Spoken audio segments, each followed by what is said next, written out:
ঢাকা থেকে বলছিলাম। জি কণা বলুন। আমার হাজবেন্ড প্রচন্ড নাক ডাকে রাতে, আর মানে আমার মনে হয় যে ওনার মানে কাছে থাকলে বোঝা যায় যে ওনার নাকে গন্ধ বা এরকম কিছু। আর ওই যে স্যার যেরকম বললেন যে আমি পাশে থেকে বুঝতে পারি না, আমার মনে হয় কি ওনার মানে অনেক শ্বাসকষ্ট হচ্ছে এরকম। জি আপনার হাজবেন্ডের বয়সটা জানতে চাচ্ছি। ওনার 34। ধন্যবাদ। দেখুন, আমি আসলে যে কথাগুলো বললাম এগুলো আসলে আমরা যখন কথা বলি তখন আমাদের এক্সপিরিয়েন্স থেকেই বলি, কারণ এই ধরনের রোগীরাই আমাদের কাছে বেশি আসেন। তো দেখুন, আপনার কিন্তু যে কমপ্লেইন এটা কিন্তু মিলে যাচ্ছে আমাদের সাথে।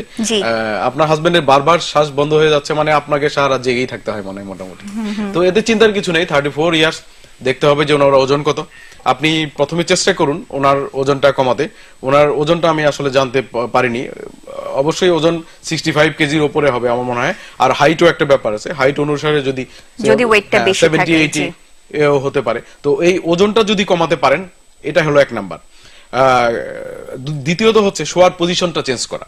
আচ্ছা, একদিকে কাত হয়ে শুলে কিন্তু নাক ডাকাটা অনেক কমে যায়। যদি চিত হয়ে শোয়া যায় তাহলে বেশি হয়। আপনি যদি এক্সারসাইজ করেন, খাওয়া দাওয়া কন্ট্রোল করেন এবং এক্সারসাইজ, শুধু খাওয়া দাওয়া কন্ট্রোল করলেই হবে না, এক্সারসাইজও করতে হবে। এক্সারসাইজ কি যে কোনো ধরনের জগিং করতে পারেন, উনি সকালে 10 কিলোমিটার দৌড়াতে পারেন।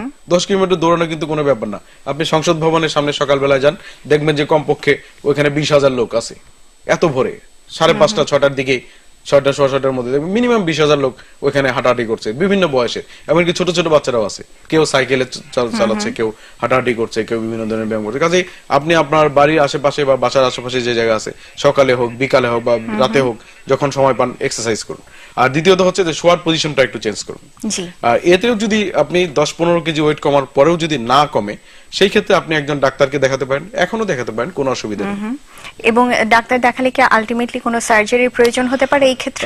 ডাক্তার প্রথমে কিছু কনজারভেটিভ ট্রিটমেন্ট দিবেন, ওনাকে অ্যাসেস করবেন। আসলে অ্যাসেস করার পরে ওনার যে নাক ডাকার যে লেভেলটা, এটাকে অ্যাসেস করবেন যে এটা কি ওষুধে কতটুকু কমবে বা অ্যাডভাইসে কতটুকু কমবে, অথবা কিছু কনজারভেটিভ প্রসিডিওর আছে, আমরা বলি mask, IPPR, intermittent positive pressure respiration বা ভেন্টিলেশন, একটা মেশিন পাওয়া যায় সেটা।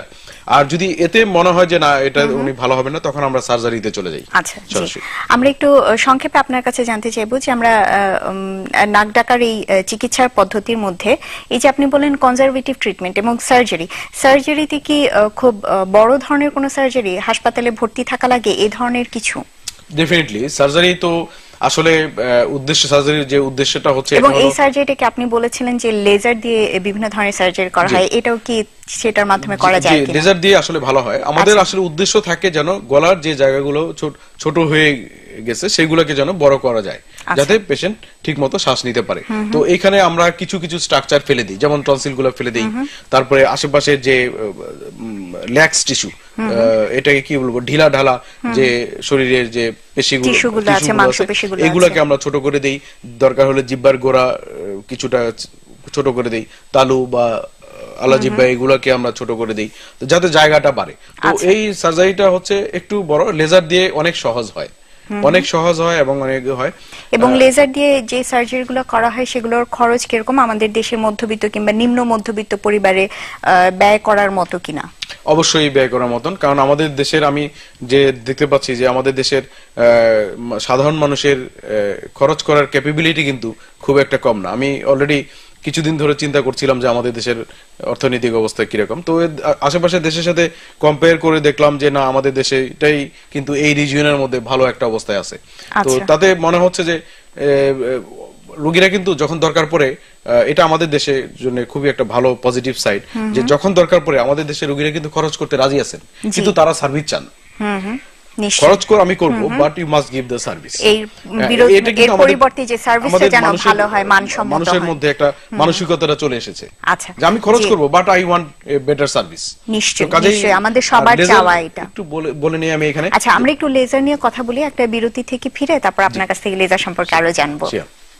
দর্শক, ইম্পর্টেন্ট কথা জিজ্ঞেস করেছিলেন যে লেজারের খরচ। আসলে লেজার তো comfortable both for the patient as well as the surgeon. তো কাজেই লেজার মেশিনের শুধু একটা কস্ট আছে, সেটাই এর সাথে যোগ হয়, এর বেশি কিছু না। সাধারণভাবে একটা অপারেশনে যে খরচ হয়, লেজার করতে গেলে তার সাথে আর অল্প কিছু খরচ হয়, কিন্তু সেটা সব রোগীদের ধরা ছোঁয়ার মধ্যেই। আচ্ছা, হ্যাঁ, আর আমি একটা কথা বলে রাখি আপনাকে, আমরা যারা সাধারণ প্র্যাকটিস করি, আমরা কিন্তু আমি একটা গোপন কথা বলেই দিই, আমরা কিন্তু কোনো কারোর জন্য ফিক্স করে রাখি না যে এত টাকা চার্জ না হলে এই অপারেশন হবে না। এটা কিন্তু ঠিক না। আমরা অনেক ক্ষেত্রে নিজেদের যে কিছু ফান্ড থাকে, পুয়ার ফান্ড, সেই ফান্ড থেকেও কিন্তু আমরা সাধারণ রোগীদের বা গরিব রোগীদেরকে ওইখান থেকে ট্রিটমেন্ট করি। তো কাজেই লেজারের খরচ নিয়ে চিন্তা ভাবনার বেশি কারণ নেই, কারণ এটা খুব একটা ইফেক্ট করে, ব্যয়বহুল কিংবা এর ব্যয়ের কারণে চিকিৎসা নেওয়া যাচ্ছে না এরকম খুব ব্যয়বহুল।